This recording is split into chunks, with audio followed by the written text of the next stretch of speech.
갑자기 국장 사무실로 불려갔어. 넌 제 시간에 도착할 수 있었지. 우회로로 인해 제 시간에 배달하지 못했다고 말하지 마. 정신이 나갔나? 이 문제에 대해 새로운 설명이 필요해. 바다가 사나웠어. 그 사람의 고발을 받아들일 수밖에 없었어. 내가 할 수 있는 건 그냥 조용히 묵묵히 대하는 것 뿐이라고 생각했지. 뭐 알았어 해고야. 짐 싸서 가라고 각오했어도 그건 오해 명령이었어. 난 너무 낙담해서 그 자리에서 꼼짝도 못함. 그 순간 대표이사실 전화벨이 울리기 시작함. 대표이사는 눈에 띄게 짜증을 냈다. 급한 일이 아니면 어쩌냐며 나중에 다시 전화 끊으려고 했는데 하던 일을 계속했다. 지금 와요. 누군가 올 것 같아서 서둘러 방을 나갔지만 CEO가 잠시 말을 멈췄습니다.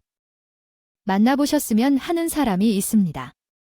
제 이름은 고등학교 때 루커스 잔선입니다. 저는 메디선 레이 엠버라는 가까운 친구가 있었고 우리 넷은 그럴 것입니다. 방과 후에 정기적으로 노래방과 오락실에 들러 집으로 돌아가기. 우리의 우정은 고등학교 1학년 때 미술 시간에 시작되었습니다. 우리는 무작위로 4명으로 구성된 그룹에 배정되어 이야기를 시작했을 때 프로젝트를 시작했고 심지어 프로젝트를 마친 뒤에도 주말에 모여 과제를 했다. 넷이서 계속 어울렸다. 반항기를 겪다가 부모님과 자주 대립하거나 초등학교, 중학교 친구들과 얽히기도 했다. 이 세 사람과 함께 있는 한 아무것도 두렵지 않았다. 그런 친구들이 있어서 행복했다. 그 친구들이 나에게 필요한 전부라고 느낄 정도로 그들의 존재는 나에게 엄청나게 중요했다. 그렇게 고등학교 시절을 보내며 우정은 커졌다. 2학년 때도 변함없었는데 졸업 직전 4학년 겨울 갑자기 목격한 일이 유난히 추운 날 당장이라도 눈이 올 것 같은 날씨에 대학으로 향했다. 옥상 계단을 오르는 동안 눈이 내리길 바라며 계단을 오르는 동안 문은 열려 있었습니다. 누군가 거기 있는지 궁금해하며 조심스럽게 거기를 들여다보니 레이와 메디슨이 분명히 뭔가 심각한 이야기를 하고 있는 것 같아서 말을 할 용기가 없었습니다. 스파이를 그만두려고 했을 때 정말 반했다고 들었는데 충격적인 대화를 들으며 문손잡이에 손이 멈췄다. 레이의 목소리는 가슴이 아플 정도로 아프게 들렸기 때문에 라이는 메디슨에 대한 감정을 품었다.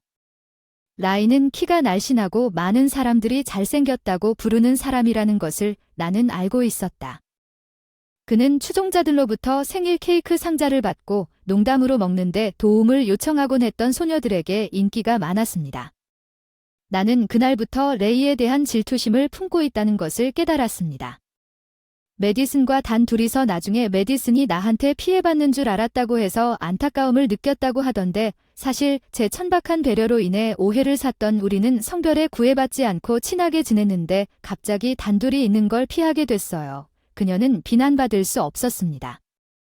나는 나중에 그녀를 오해하게 만든 나의 태도를 후회했지만 당시 나는 고등학교를 졸업하고 메디슨에 대한 감정과 리에 대한 질투심을 숨기느라 너무 긴장된 관계를 추구했습니다. 몽 아티스트의 꿈을 품고 명문 직업학교에 진학하다 보니 처음에는 친한 친구들과 마음의 버팀목이 되어준 사람들을 뒤로하고 고향에 머물던 레이 메디슨과 엠버와 멀어지게 되었습니다. 외롭고 불안했지만 결코 고향으로 돌아와서 뉴욕 유어에서 컵을 탔어요. 고향을 떠난 지 2년 만에 드디어 리에게서 메시지를 받았어요. 고등학교 동창회에 다시 오실 건가요? 오랜만이에요. 만나자 방금 자리를 확보했어요. 제가 존경하던 망작가의 조수로 일하다가 취업 활동이 안정되어 고등학교 동창회 날 행사에 참석하기로 했습니다. 세 사람을 모두 만날 생각에 들떠 있었는데 메디슨이 없었다는 소식을 들었습니다. 파티가 끝난 뒤 수업이 있었지만 리와 엠버를 더 따라가고 싶었습니다. 리는 훨씬 더 잘생겨졌고 한 멤버는 결혼해서 몇 가지 잡담을 나눈 후 아기를 낳을 예정이라고 한 멤버에게 메디슨이 왜 없는지 아느냐고 물었습니다. 연락이 닿지 않습니다. 나는 그녀에게 전화를 시도했지만 그녀의 번호는 더 이상 서비스되지 않습니다. 내가 메디슨에 연락하려고 할 때 그녀는 그녀의 번호가 실제로 더 이상 사용되지 않는다는 것을 발견했습니다. 우리는 그녀의 안녕에 대해 추측했지만 궁극적으로 그녀는 잘 지내고 있을 것이라고 생각했습니다. 그녀에 대한 내 걱정 아직도 생각나서 다음날 메디슨네 집을 방문했는데 철거된 것을 발견하고 이웃들에게 가족들이 어디로 이사했는지 물었지만 이웃들조차 행방을 몰랐는데 가족들이 방금 떠났다고 합니다. 우리가 가장 좋아하는 장소였지만 그녀의 흔적을 찾을 수 없었던 카페와 도서관 무거운 마음과 대답 없는 질문으로 나는 학업을 마치고 뉴욕으로 돌아왔고 졸업하고 공식적으로 ST 에드는 망고 예술가 에마어 앤더슨의 조수로 일했습니다. 작업은 화려함과는 거리가 멀고 밤을 새워야 하는 경우가 많았지만 만화 작업의 기쁨과 앤더슨 씨에 대한 존경심은 쉬는 시간마다 어려움을 극복하는 데 도움이 되었습니다. 나는 초안을 끝낼 때마다 나만의 만화 초안을 작업했고 피드백을 구했습니다. 앤더슨 씨는 처음에는 읽을 가치가 없다고 직설적으로 말했습니다. 아직 어려서 괜찮다. 아니면 시간이 부족해서일 뿐이라는 생각으로 스스로를 위로했지만 몇 번이나 작품을 발표해도 항상 은근히 비판을 받았습니다. 좌절감에 잠을 줄이며 매일 초안을 작성했지만 결국 무시당했습니다. 그래서 8년 동안 건조 만화 어시스턴트로 일한 후에도 점점 더 고통스러워졌습니다. 여전히 마음속의 이야기와 캐릭터를 상상할 수 있었지만 그럴 수 없었습니다. 그리느라 정신없이 마감기한을 넘기던 많은 선후배들이 떠나고 어느새 30이 된 어시스턴트 그만둬야겠다는 생각이 들었고 부모님께 전화해서 현실을 직시하고 그러지 않겠다고 인정했어요. 망고 예술가가 될 재능이 없어요. 나는 꿈을 포기하고 일자리를 찾기로 결정했어요. 그들은 내 결정에 대해 안도감과 만족감을 느꼈다고 말했지만 그들은 결코 내 꿈을 짓밟고 싶지 않았지만 견딜 수 없었습니다. 제가 무너지는 모습을 봤는데 정신적으로나 육체적으로나 포기를 권유할 자신이 없었는지 보조직을 그만뒀는데도 꿈을 포기하겠다는 저의 결정을 알고 오히려 안도감을 느꼈다고 합니다. 그러면 선배는 무엇을 해야 할지 고민하고 있습니다. 조교 시절에 만난 분이 인터뷰 때 크레센트 북스라는 출판사를 소개해 주셨다. 질문과 답변을 거듭한 끝에 낯익은 얼굴이 보였다. 옛 기억이 떠올랐다. 학교 행사 때 들었던 낯익은 목소리, 메디슨 아버지였다. 저를 알아보지 못하는 것 같은데 30분 정도 질문을 한 후 어색하고 강렬한 면접으로 이어진 기억이 나네요. 면접이 끝났다고 생각했는데 합격하지 못했다고 생각했는데 일주일 후 새 직장을 축하하기 위해 취업 제의를 받고 치료를 받기로 결정했습니다. 기차에서 혼자 밤을 보내며 계획을 고민하던 중 레이가 연락을 하더군요. 그는 뉴욕 출장 중이었는데 그날 밤에 술 한잔 하자고 하더군요. 그의 초대를 거절할 이유가 없었기에 지정된 곳으로 향했습니다.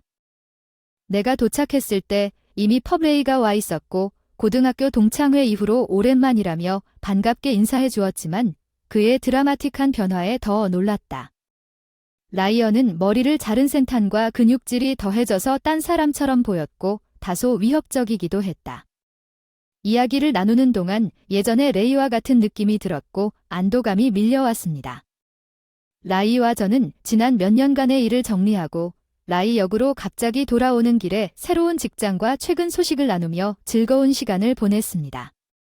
멈춰서 고백했는데 사실 난 남자를 좋아해 예상치 못한 폭로가 나를 놀라게 했지만 나는 대답했다. 레이. 당신이 좋아하든 여전히 당신이 맞나요? 당신은 정말 옷장에서 나와서 나를 당황하게 만들었어요. 레이는 안도한 표정을 짓고 가족들에게 말하지 않았단 말을 속삭였어요. 하지만 그는 고등학교 때 자신이 커밍아웃해야 한다는 것을 알고 있었던 멤버와 메디슨만이 그날 옥상에서 그날을 궁금해하게 만드는 친구들과 계속 그를 설정하려고 했기 때문에 레이는 그나저나 엠버 MOB를 아시나요? 라고 말했습니다. 결혼하고 뉴욕으로 나도 한동안 시내에 있으니 나중에 셋이서 같이 한잔 어때? 일주일 뒤에 엠버한테 연락이 왔고 펍으로 향했는데 엠버는 조금도 변함이 없었는데 우리는 옛날을 회상하며 저녁을 보냈는데 메디슨의 이름을 언급하자마자 엠버는 메디슨을 만나지 않는 것이 좋겠다고 말했고 당황했지만 술 때문에 판단력이 흐려져서 다음 날 슬라이드에 댓글을 남겼습니다. 무슨 뜻인지 궁금했습니다. 만나지 않는 게 좋을 것 같아 그녀가 어디에 있는지 아무도 모른다고 생각했습니다. 다음에 물어볼 생각이었지만 출판사에서 새 일을 하게 되면서 너무 바빠 어느 여름 저녁 사무실에 갑자기 전기가 너무 많이 나와서 잊어버렸습니다. 컴퓨터와 에어컨이 모두 나간 것 같습니다. 정전이었습니다. 원인을 알 수 없었고 고치는데 몇 시간이 걸렸습니다. 다행히 저녁이었고 여러 부서에서 이제 모두 나가도 된다고 알리는 목소리가 들리기 시작했지만 상사가 소리쳤습니다. 안 돼, 이 데이터는 필요해. 오후 6시까지 제출. 오늘 안 그러면 출판사가 이 말을 듣고 다른 직원들이 빨리 떠나고 나를 남겨두고. 상사가 간청했습니다. 1시간 안에 우리가 인쇄소로 서둘러 갈 수 있냐고 간청했습니다. 불가능해 보였지만 기차 시간표를 확인해보니 그냥 할 수 있다는 것을 깨달았습니다. 나는 달려가서 버스에서 USB를 꺼내어 지금 달리면 시간에 맞춰 역을 향해 달릴 것이라며 역 로터리 지도에서 통행인 B에게 길을 묻고 있는 한 노부인을 보았는데 모두가 다 있는 뉴욕에 있었다. 바빠서 도와주는 사람이 아무도 없어 USB를 쥐고 시간을 재촉하는 에드가 그녀를 무시한 채 힐끗 쳐다보며 계속 가는데 무더위 속에서 고생하는 아주머니를 가만히 둘 수가 없어서 돌아서서 도와주었다. 손주를 만나러 가는데 휴대전화도 잊어버리고 누구와도 연락이 안 돼 헤매고 혼란스러웠다. 약속 장소가 적힌 수첩을 가지고 있었지만 뉴욕역 주변의 복잡한 지역을 지도도 없이 확인하고 돌아다니는 듯했다. 목적지는 걸어서 15분 정도 걸리는 카페였는데 무릎이 안 좋으신 아줌마의 속도를 따라잡기 위해 천천히 걸어가시다가 30분 정도 걸려 카페에 들어가시는데 그분이 장발머리의 아줌마가 있는 테이블을 가리켰습니다. 마스크 쓴 여자가 앉았다. 여자가 급히 소리쳤다. 할머니 전화도 안 받고 늦었나 봐. 너무 걱정했어. 이 여자 만나기로 한 손자였나 봐. 미안, 전화기를 두고 왔는데 이 친절한 남자가 도와줬어. 여기 아줌마가 설명했어요. 아줌마가 손녀에게 왜 늦었는지 설명했어요. 아, 그런 일이 있었군요. 할머니를 도와주셔서 너무 감사합니다. 나중에 제대로 감사 인사를 드리고 싶은데 연락처 좀 알려주실 수 있나요? 제가 급했습니다. 가봐야 한다고 거절하려 했으나 붙잡아서 미안하지만 고맙다고 하라고 하더군요. 나는 마지못해 시계를 바라보며 명함만 건네주고 카페를 나왔다. 555후 5시 마감일까지 5분밖에 남지 않았는데 아쉽게도 상사에게 전화해서 우회로와 마감일을 놓친 것에 대해 사과했습니다. 상사는 전화로 제안한 다음 이것이 우리의 베스트셀러 작가 원고라고 경고했지만 제 시간에 간신히 도착했습니다. 그리고 이제 우리는 출판을 연기해야 할 수도 있고 이 일로 인해 직장을 잃을 수도 있습니다. 초조함으로 인해 나는 다음 날 출근했고 즉시 그곳의 CEO 사무실로 불려갔습니다. 나는 메디슨의 아버지가 회사의 CEO임을 알았습니다. 나는 그가 중요한 인물이라는 것을 알았습니다. 그렇긴 한데 그 사람이 CEO라는 걸 몰랐어요. 어제의 행동의 결과에 대비하고 후회하는 표정을 지었어요. 정전은 피할 수 없었지만 제 시간에 도착할 수 있었죠. 맞죠. 우회로를 택한 건 당신이 할 일이에요. 적어도 그가 화를 내며 소리쳤던 좀 더 설득력 있는 변명을 시도해보세요. 처음에는 상사에게 그 노부인에 대해 말하려고 싸웠지만 신입사원으로서 그는 나를 믿을 것인지 아니면 단지 변명처럼 들릴 것인지 나는 내가 하지 않을 가능성이 높다는 것을 알고 있었습니다. 마감일이 되었는데도 나는 그 여인을 돕기로 결정했다. 사실은 내 결정이 마감일을 놓치게 했기 때문에 아무 말도 없이 결과를 받아들였다. 묵묵히 응 알았어 해고야 짐 싸서 떠나라. 내가 사임했음에도 불구하고 나는 여전히 충격을 받았다. 절망, 준비에도 불구하고 움직일 수 없는 네스 절망에 마비되어 그 자리에서 움직일 수가 없었다. 그때 사무실에서 전화가 울렸다. CEO는 짜증스러운 표정으로 급한 일이 아니면 어쩌냐며 전화를 끊으려고 했다. 나중에 다시 전화했는데 지금 오는 걸 계속했는데 존슨이 여기 있는지 묻는 거군요. 누군가 올 거라고 생각해서 지금 실제로 내 사무실에 있어요. 서둘러 방을 나갔지만 CEO가 잠시 말을 멈췄어요. 누군가 있어요. 방문객을 기다리는 적개심으로 가득 차 있던 긴장된 분위기 속에서 만나길 바랍니다. 대표님은 깊은 생각에 잠긴 듯 몇 시간 뒤 방문객이 오기를 애타게 기다리고 있었는데 문을 두드리는 소리가 났습니다. 여자 목소리로 실례합니다. 대표님이 들어오라고 하셔서 어제부터 아주머니가 당황스러워서 방에 들어오셨어요. 대표님이 어머니와 딸이라고 소개해 주셔서 죄송하지만 꼭 드리고 싶었어요. 어제 우리 곁을 떠나신 후 다시 한번 감사드립니다. 마감일에 관해 말씀하시는 것을 우연히 들었습니다. 명함을 보고 M 회사인 것을 확인하여 중요한 것을 놓쳤을지도 모른다고 생각했습니다. 놀랐습니다. 손녀에게 찾아달라고 부탁했습니다. 존 씨와 그녀는 그가 사무실에 있다고 말했습니다. 나는 그녀에게 손녀가 있는지 확인해달라고 요청한 다음 할머니를 의자로 데려가 오랫동안 나를 돌아섰습니다. 루커스는 루커스의 말을 듣지 못했습니다. 나는 어제 급히 이 여자가 메디선이라는 것을 깨달았습니다. 메디선이 마스크를 쓰고 있어서 나는 그녀를 알아보지 못했지만 그녀의 목소리는 틀리지 않았다는 것을 확신했습니다. 메디선은 공식적으로 회사에 연설했습니다. 루커스는 전화를 잊어버리고 역에서 길을 잃은 할머니를 도왔습니다. 그래서 그는 늦었습니다. 할머니는 잘못한 것이 없다고 덧붙였습니다.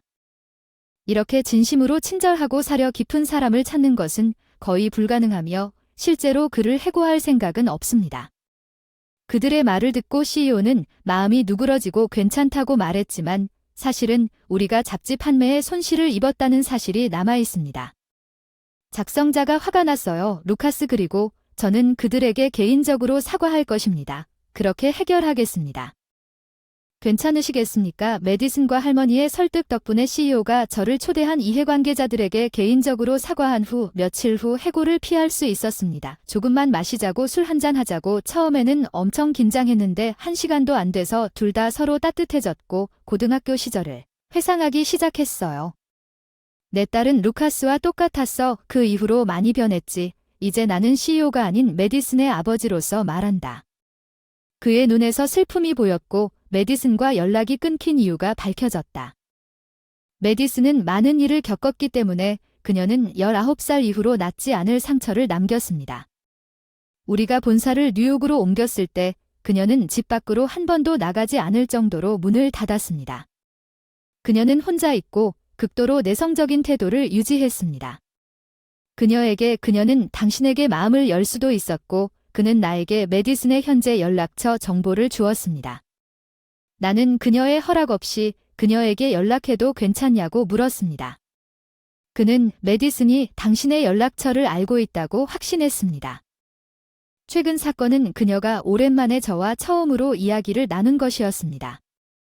집에 가는 길에 그녀의 마음의 상처를 치료할 수 있습니다. 나는 그녀가 대답하지 않을 것이라고 생각하고 전화를 몇 번 울린 후 그녀의 아버지가 나에게 준 전화번호로 전화했습니다. 반대편에서 루커스가 들었습니다. 내 나입니다. 시간이 좀 걸렸습니다. 메디슨 열성적으로 대답했어. 이 시간에 웃으면서 전화했어. 장난 전화인 줄 알고 잠깐 수다를 떨더니 급히 잠깐만 만날래? 메디슨의 웃음이 머뭇거리더니 메디슨에게 물어보니 깊은 숨소리가 들렸다. 다른 쪽은 그녀가 수락하기 전에 알았지만 밤에만 우리는 다음 날 저녁에 만나기로 했습니다. 작은 카페에서 만났습니다. 할머니를 데리고 갔던 곳은 희미한 조명으로 아늑해서 기분 좋은 분위기를 자아냈습니다. 메디슨은 추운 날씨에도 불구하고 마스크를 쓰고 있는 것을 발견했습니다. 더위 그녀가 말했지. 내가 이 카페를 좋아한다고. 내가 좋아하는 몇 안 되는 곳 중 하나야. 흐릿한 댓글을 찾아서 이상하게 들리는 걸 알아. 우리는 많은 것들이 궁금해하면서도 옛날을 따라잡는 시간을 보냈다. 잠시 후 메디슨은 자조적으로 말했다. 웃으세요. 루카스 당신은 여전히 너무 친절해요. 제가 당신 입장이었다면 이 더위에 왜 마스크를 쓰고 있는지 분명히 물었을 거예요. 아니면 제가 대응하려고 애쓰는 동안 가게 안에서 마스크를 벗어도 됩니다. 메디슨이 마스크를 벗고 커다란 몸이 드러났습니다. 턱에 화상 자국 난 그런 말 듣는 게 더 역겹다. 무의식적인 시선에 대처하는 것보다 얼마나 가엾은지 잔인하지 않느냐고 말을 할 수 없는 건지 자리에서 일어나 떠나려고 본능적으로 그녀의 팔을 잡았다. 그녀를 붙잡고 그녀는 놀라서 눈물을 흘리며 흉터를 보지 않았으면 좋겠다고 말했습니다. 내가 직접 보여주었습니다. 미안하고 그녀는 물러나고 떠났습니다. 나는 말문이 막혀 아무것도 할 수 없이 거기 서 있었습니다. 메디선을 만난 지 일주일 후 나는 이에 시달렸고 엠버에게서 전화를 받았습니다. 대답했지만 많은 이야기를 할 수 없었습니다. 엠버는 확실히 뭔가 문제가 있다는 것을 알아차리고 무슨 문제가 있는지 물었습니다. 사실은 메디슨을 만났다고 고백했습니다. 엠버가 메디슨을 만났다고 하더군요.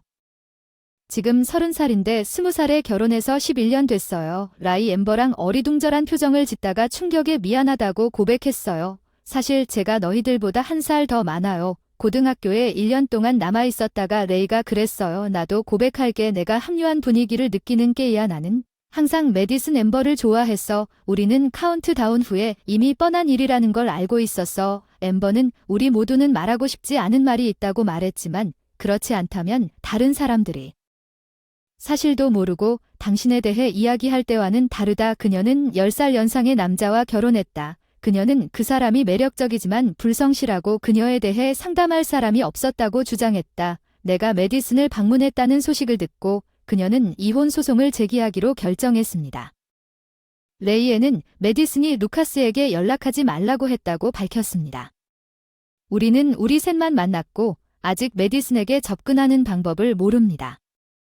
그녀는 내 친구이고 그건 변하지 않을 거야. 우리 모두 내일 그녀에게 동의해서 남편에게 이혼 서류를 건네주고 여기서 아들과 함께 새로운 삶을 시작할 거야. 집으로 가는 길리는 엠버가 정말 긍정적이라고 생각했습니다.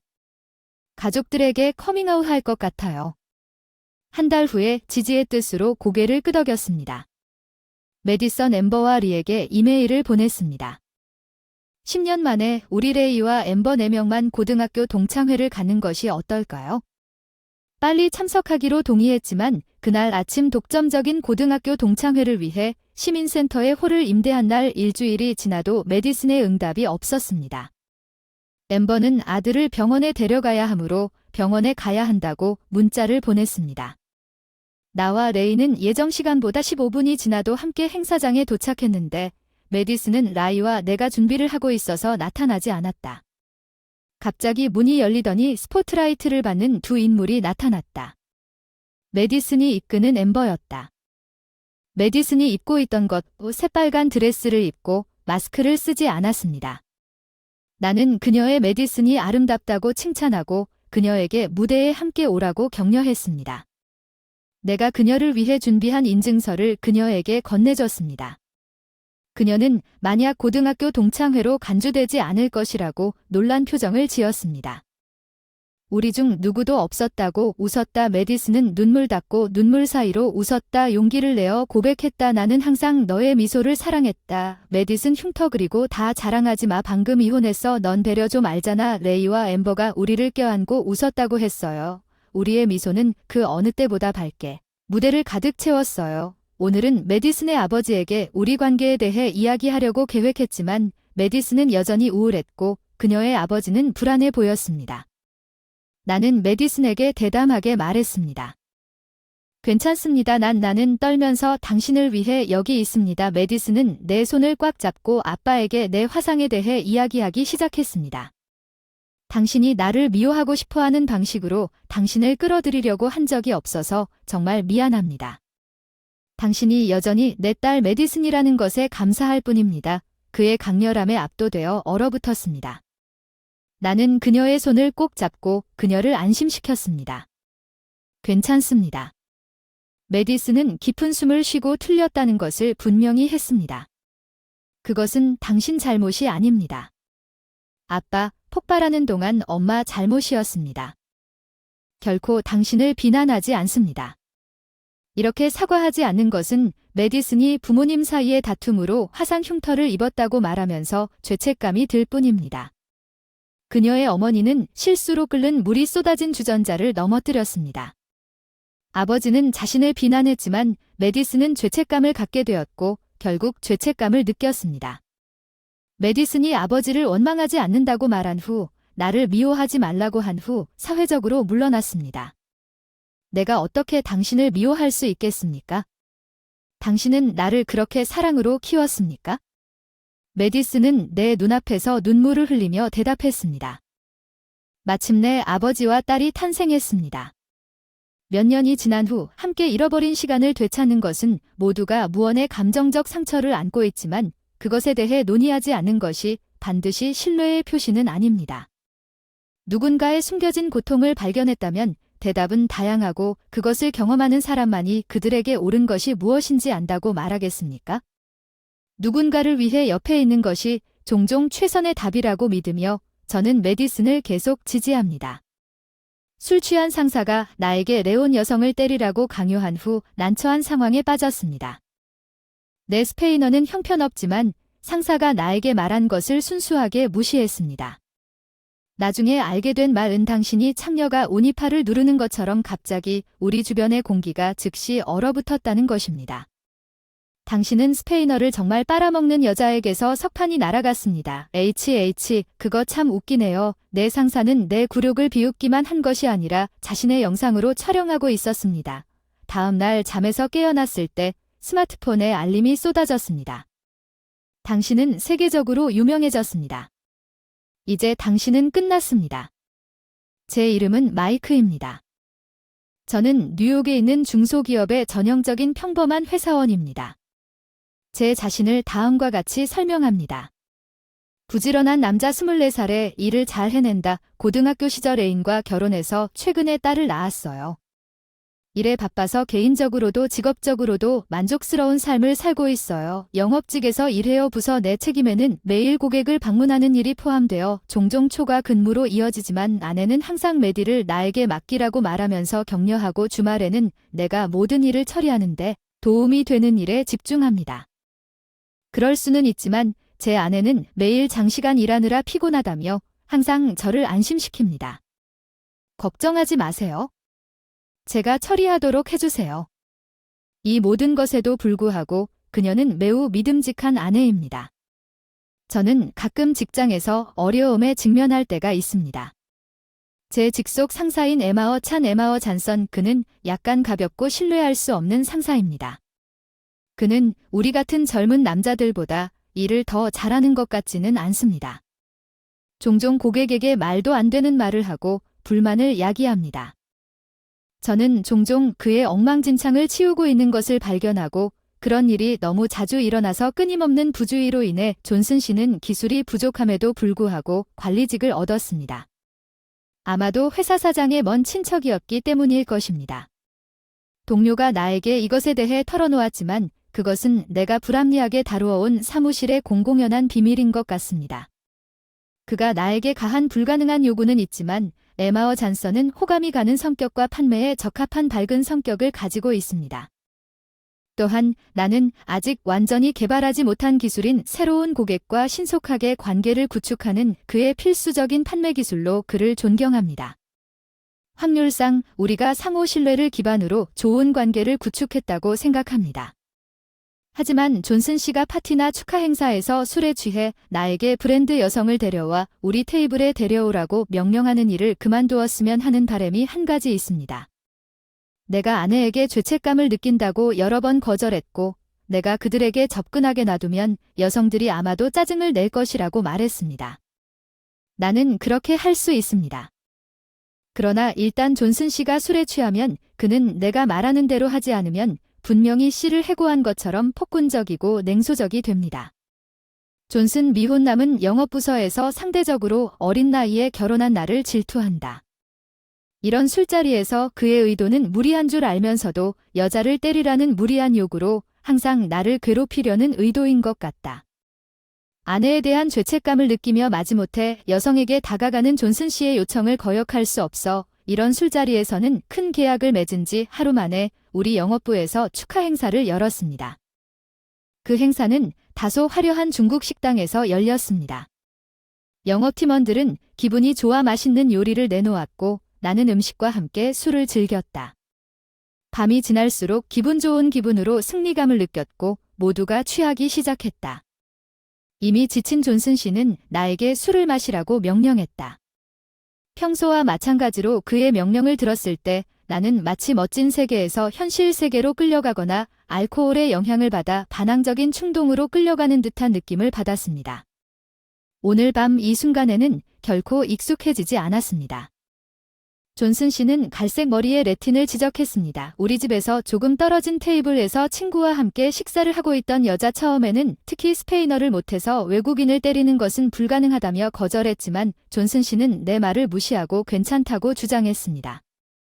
내일은 꼭 출근해도 되겠지. 마지못해 레틴 여자에게 다가갔다. 어색하게 인사를 시작했다. 잘 지내? 신난다며 친절하게 대답했다.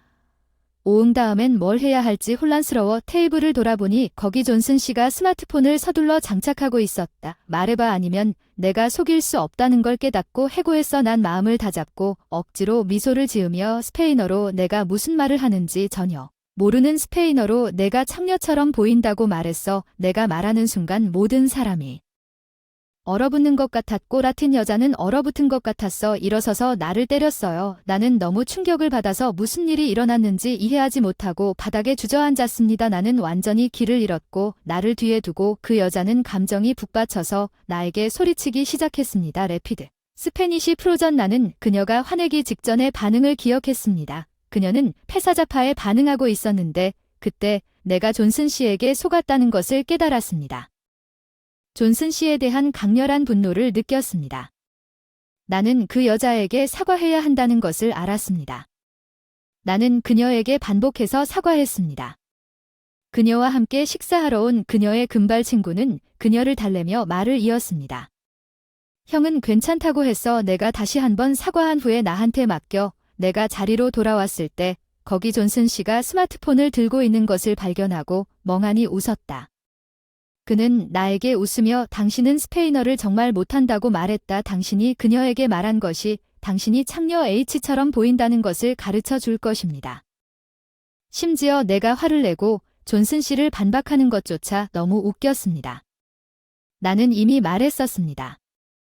나는 당신이 여성을 공격하라는 이러한 불합리한 요구를 멈추기를 원하며 이제 당신은 내가 여자를 모욕하게 만들었어요. 낯선 사람도 모르는데 이건 너무 심해요. 하지만 존슨 씨는 후회할 기미도 보이지 않았고 스페인어를 이해하지 못한 것이 당신 잘못이라고 하면서 나를 조롱했습니다. 왜 나에게 화를 내는 겁니까? 내가 스페인어를 못하는데 그게 바로 내가 설명을 요청한 이유이고 나에게 오해의 소지가 있는 정보를 준 사람은 잔선 씨였습니다. 나는 도움을 청했지만 모두가 내가 스페인어를 할 수 없다는 것을 우습다고 생각했거나 그냥 눈을 피했습니다. 이 상황에 화가 나면서도 웃음을 참으려고 노력했고 몇몇 동료들이 저를 진정시키려고 노력했지만 분노를 가라앉히기엔 역부족이어서 다음날 일어나 보니 휴대폰에 알 수 없는 메시지가 떴습니다. 사회의 쓰레기 수. 당신은 국가에 대한 불명예입니다. 다시는 밖에 나가지 마십시오. 알 수 없는 이메일 주소와 전화번호로부터 이러한 헤아릴 수 없는 모욕을 받았습니다. 모두들 어젯밤 사건을 비난하고 있어 난 겁에 질려 소름이 돋았어. 정신이 멍해졌어. 아프고 무서웠음에도 불구하고 알 수 없는 사람들로부터 왜 그렇게 많은 메시지를 받았는지 메시지를 뒤져보니 원인을 찾았다. 특정 소셜미디어 플랫폼에 올라온 영상은 내가 스페인어로 부적절한 말을 했다가 외국인 여성에게 뺨을 맞는 모습을 담은 불과 몇 초짜리 짧은 영상이었는데 댓글창에는 미국인에 대한 불명예 등 가혹한 비난이 가득했다. 그 여자나 복원자는 우리의 신원을 숨기기 위해 이 바보의 주소를 추적해보니 그 사람이 다니는 회사가 흥미롭게도 주가가 폭락하고 있네요. 제 신상은 이미 인터넷에 노출되어 있었고 제 실명 SNS 아이디 주소와 직장도 다행히 외국 여자만 보이는 것 같았어요. 뒤에서 신상이 노출되지 않았는데 내 SNS 계정에 기반 메시지가 넘쳐났어. 알림이 줄어들지 않고 계속 늘어나네. 알림을 다 껐는데 이미 상황이 걷잡을 수 없을 정도로 커졌어. 친구들이 나인지 확인하라고 전화해. 그런데 모르는 욕쟁이들이 많이 걸려서 감히 전화를 받을 수가 없었습니다. 아내에게 상황을 설명하고 휴대폰을 빌려 친한 친구에게 연락했습니다. 상사에게 속아서 그런 말을 했다고 말했고 사건을 강조하기 위해 영상을 편집했지만 그 여성분에게 진심으로 사과드립니다. 안타깝게도 해당 영상은 이미 인터넷에 떠돌고 있으며 제 전화번호 등 개인정보도 노출되어 있기 때문에 통화를 주저하고 친구들에게 퍼뜨려달라고 부탁했습니다. 설정과 무고라는 말은 결국 아침의 혼란 속에서도 내 휴대전화가 혼란에 빠져 연락이 되지 않는다고 알렸다. 회사 SNS에 올라온 영상을 보고 존슨 씨와 맞서기 위해 출근했다. 제가 도착했을 때 악명 높은 영상을 본 루어들이 회사 입구에 모여 있었는데 정문으로 들어갈 수 없는 상황에서 뒷문으로 들어갔습니다. 접수원들과 접수원들이 혼돈에 빠져 있었습니다. 콜센터 상담원들이 문의와 장난 전화로 붐비고 사무실에 도착하자마자 사장과 임원들로부터 소환되어 제가 알려준 영상이 어제 제가 속인 사건의 영상이라고 해명했습니다. 잔선 씨는 자신이 그것을 먹인 사람이라고 설명하고 딜리가 내 간절한 간청을 듣고 소셜미디어에 업로드했다고 설명했습니다. 그들은 괜찮다고 답했습니다. 귀하의 요점을 이해합니다. 이 문제를 잔선 씨와 논의합시다. 이후 잔선 씨도 토론에 참여하도록 소환되었습니다. 즉시 사장과 경영진은 잔선 씨에게 귀하의 부하인 웨인 씨가 등장하는 비디오를 알고 있는지 물었습니다. 그는 자신이 당신에게 속았고 그 비디오가 당시 녹화되었다고 주장하지 않습니까? 이것은 사실이지만 잔선 씨는 어떠한 개입도 부인했습니다. 난 그런 거 전혀 모른다고 하고 당연히 그런 영상도 찍지 않았어. 중요한 부하에게 그런 식으로 강요하거나 속이는 일은 절대 안 할 거고 사실 술 취해서 여자 때리는 걸 말리려고 했는데 말을 안 들어주더라고. 제가 끼어들려고 하다가 약간 소동이 일어났고 다른 손님들이 우리를 쳐다보는 게 느껴져 아마 그 식당에 다른 손님이 영상을 찍어 공유한 것 같아요. 그 식당은 뺨을 맞을 때 유난히 조용했어요.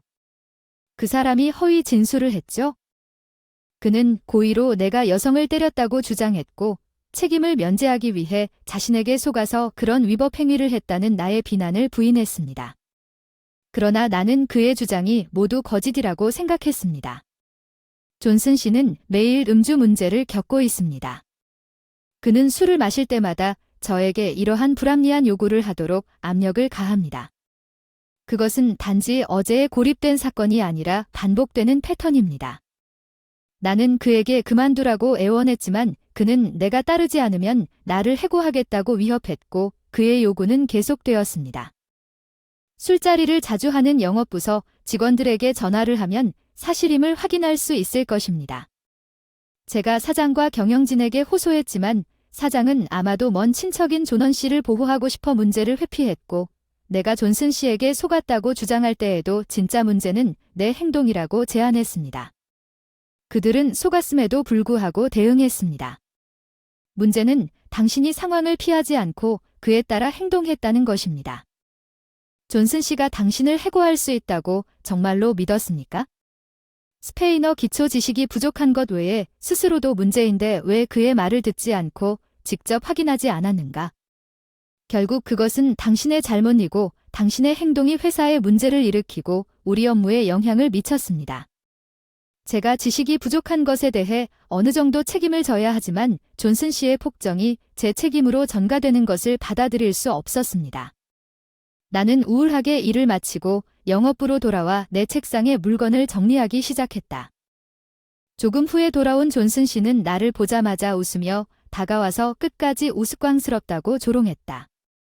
미국뿐만 아니라 전 세계적으로 폭로된 존슨 씨의 회개하지 않는 태도에 분노하셨습니다.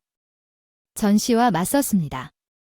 이제 해고되었으니 솔직하게 말씀드리자면 당신은 당신의 거짓말과 조작으로 내 인생을 망쳤습니다. 나에게는 아내와 아이가 있습니다. 어떻게 이 일을 바로잡을 건가요? 존슨 총리는 후회하는 기색 없이 웃으며 대답했습니다. 자신의 행동에 대해 책임을 져야 합니다. 당신의 인생을 정말로 망칠 폭력에 의지할 건가요? 그는 경멸적으로 덧붙이기도 했습니다. 문제는 다음과 같습니다. 당신 같은 하급 직원은 3월에 결혼하고 아이 낳고 인생이 너무 만족스러운 것처럼 자랑하고 있는데 내가 아무리 말해도 그런 기본적인 것도 이해하지 못하는 당신은 정말 바보입니다. 사무실에서 제가 이길 가능성은 없습니다. 화가 나서 소리를 지르고 싶은 충동을 느꼈지만 그렇게 하면 존슨 씨의 말이 옳다는 것을 증명할 뿐이고 결국 내 인생을 망쳤습니다. 결국 사임하는 것 외에는 다른 선택이 없었습니다. 할 수 있었다. 무기력한 마음으로 회사를 그만뒀다. 직장을 잃고 어려움을 겪고 새로운 일자리를 구했다. 가족을 어떻게 부양할지 걱정했다. 앞으로는 아내와 아이를 어떻게 부양해야 할지 고민했다. 회사에서 집으로 가는 길에 생각이 괴로웠다. 집 주변에 낯선 사람들이 있었다. 나는 즉시 감정을 숨겼다. 소셜미디어의 영향으로 새로운 두려움 집에 들어와서 이미 아내에게 상황을 알리고 있다는 것을 뒤를 통해 알아차렸다. 괜찮냐고 걱정스럽게 물어보니 일하던 중에 영상을 본 구경꾼들이 처음에는 우리 집 앞에 모여서 물건을 던지고 사회 쓰레기가 나오라고 소리쳤지만 아내는 침착하게 경찰에 신고했고 소라는 잦아들었지만 그래도 그러자 구경꾼들은 떠나지 않았고 더 이상 아무것도 하지 않고 고집스럽게 우리 집 앞에 머물렀습니다. 경찰은 분명히 우리에게 실제로 피해가 가해지면 조치를 취하면 된다고 했지만 피해가 없으면 우리가 할 수 있는 일이 많지 않다고 했습니다. 집 밖으로 나갈 수도 없는 상황에 놓이게 되었습니다. 이 상황이 계속된다면 우리의 일상은 어차피 큰 영향을 받을 것입니다. 우선 이 상황을 빨리 해결해야 한다는 생각을 가지고 아내와 아이를 안전한 곳으로 데려가야 합니다. 아내에게 친정에 머물라고 하고 뒷문으로 다시 주변을 확인하고 밤에 도망치듯이 집을 나갔다가 아내와 아이를 기차역으로 데려가서 이제 뭐 할 건지 물었습니다. 나는 아내에게 작별 인사를 했습니다. 나는 용감한 태도로 걱정하지 말라고 말했습니다. 소셜미디어의 열풍은 처음에는 항상 강렬합니다. 아마도 일주일 안에 가라앉을 것입니다. 그때까지는 어떻게든 관리할 것입니다. 안심시키려는 이 말을 사용합니다. 그녀 집에 다가가면서 잠시 헤어졌다. 구경꾼이 늘어나 집에 들어가지 못하고 겁에 질려 아까 아내를 안심시켰지만 근처 공원 벤치에 풀 죽은 채 앉아 있었다. 다음엔 어떻게 해야 할까 고민하던 중 정체불명의 금발 여성이 나타나 당신이 있다고 말하며 다가왔습니다. 그 사람이 영상을 보고 우리 집에 온 사람 중 한 명인 줄 알고 바로 정신을 차렸지만 곧 그 사람이 사건에 연루된 여성이라는 것을 깨달았습니다. 어제 사건 그녀는 어제 내 행동에 대해 그녀가 불평할 것이라고 기대하고 머리를 염색했고 소셜미디어에 노출되었습니다. 나는 그녀를 알아보자마자 즉시 아낌없이 사과하기 시작했습니다. 그러나 금발 여성은 유창한 영어로 사과할 필요가 없다고 나에게 말하기 시작했습니다. 내 잘못이 아니야. 난 캐서린이야. 이름이 뭐지? 어리둥절 내 이름은 마이크라고 대답했어. 캐서린은 나에게 많은 것을 공유해줬어. 그녀는 미국에서의 삶을 외부 세계에 방송하는 꽤 유명한 인플루언서야. 그녀의 아름다움 때문에 전 세계에 많은 팔로워가 있다고 알려져 있지. 팔로워들에게 소개하기 위해 유명 관광지 사진을 주로 올리고 미국에 있는 팔로워들을 위해 일상을 담은 영상도 제작한다. 어제는 친구와 저녁 식사를 하던 중 팬들의 눈에 띄지 않기 위해 갈색 머리 가발을 썼다.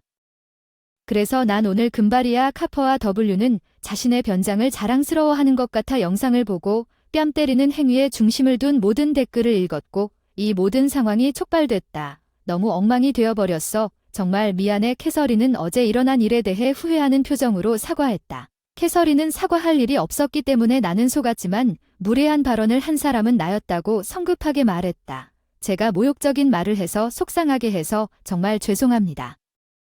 다시 한번 사과드립니다만 캐서린이 친구한테 속았다고 했죠. 분명히 무슨 말인지 모르는 것 같았고 친구들이 터졌을 때 깨달았어요. 당신이 테이블로 돌아오자 나도 좀 더 침착했어야 했는데 당신 친구들이 꽤 취한 것 같고 그 사람들이 술에 취하면 아주 난처한 짓을 할 것이라는 것을 알고 있었고 게다가 그녀는 나는 그런 사람들을 참을 수 없다고 말했습니다. 그렇게 친구들을 배신했어. 후회한다. 지금 뺨을 때렸어. 내 편을 들었어야 했는데 캐서린이 내 팔을 잡았던 것처럼 내가 적들에게 맞서도록 도와줄게. 그녀의 말에 당황하고 압도당했지만 캐서린이 내 팔을 잡아당겨 이끌었어. 그녀는 우리가 큰 거리에 도착했을 때 전혀 신경 쓰지 않는 것 같았습니다. 그녀는 택시를 부르고 나를 뒷좌석으로 밀고 운전사를 목적지로 안내했습니다. 택시 안에서 나는 여전히 혼란스러운 상태에 있었습니다. 우리는 법률사무소에 도착했습니다.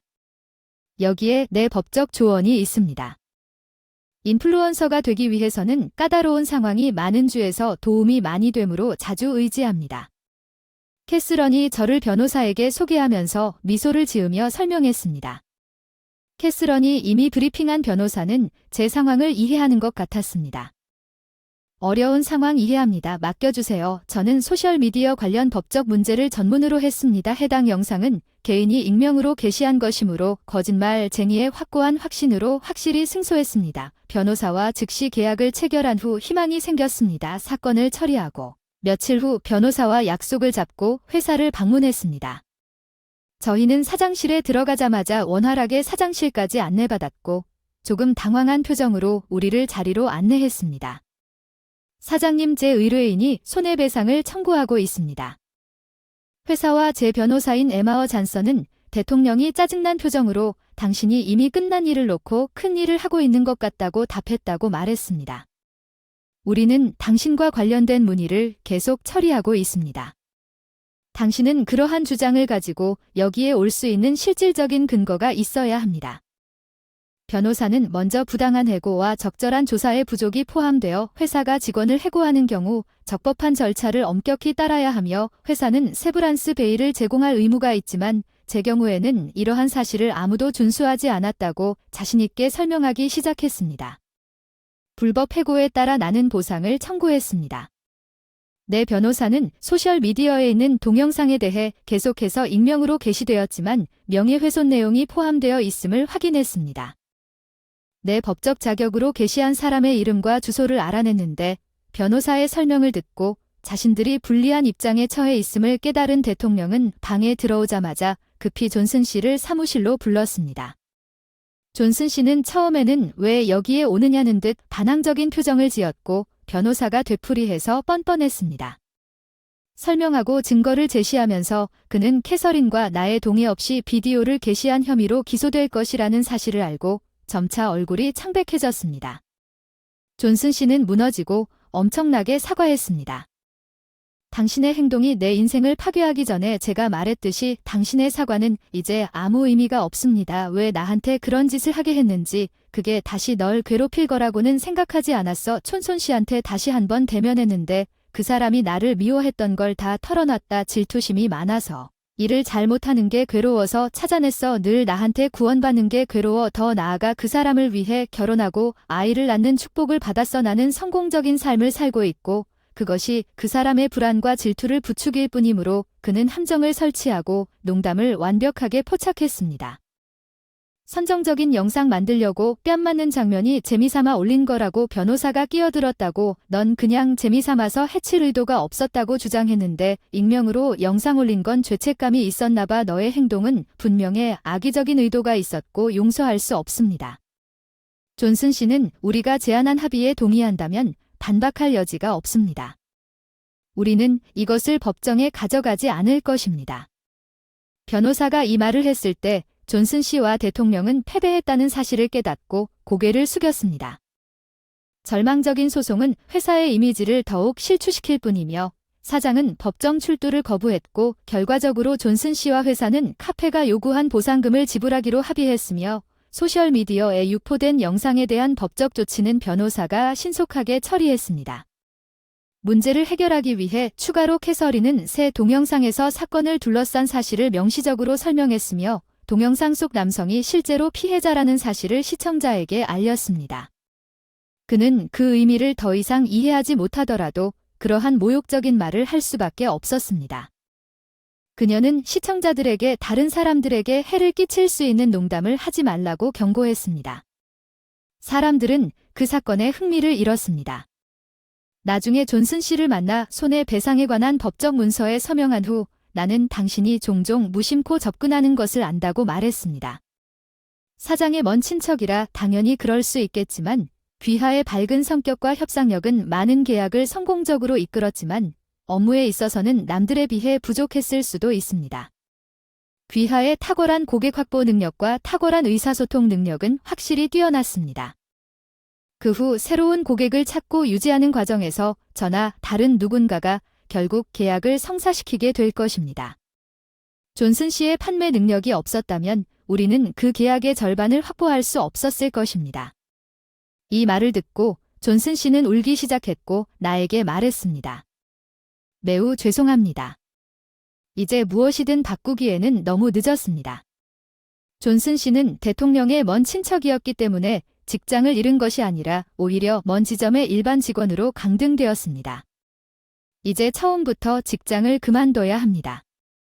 사장은 나에게 다시 사과하고 회사로 돌아가라는 요청으로 해고를 다시 보내겠다고 제안했지만 정중히 거절했습니다.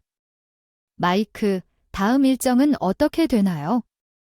다음은 NMA 엑스포에서 코스프레 이벤트 주최자와 회의가 있습니다. 캐스런 가실 수 있나요?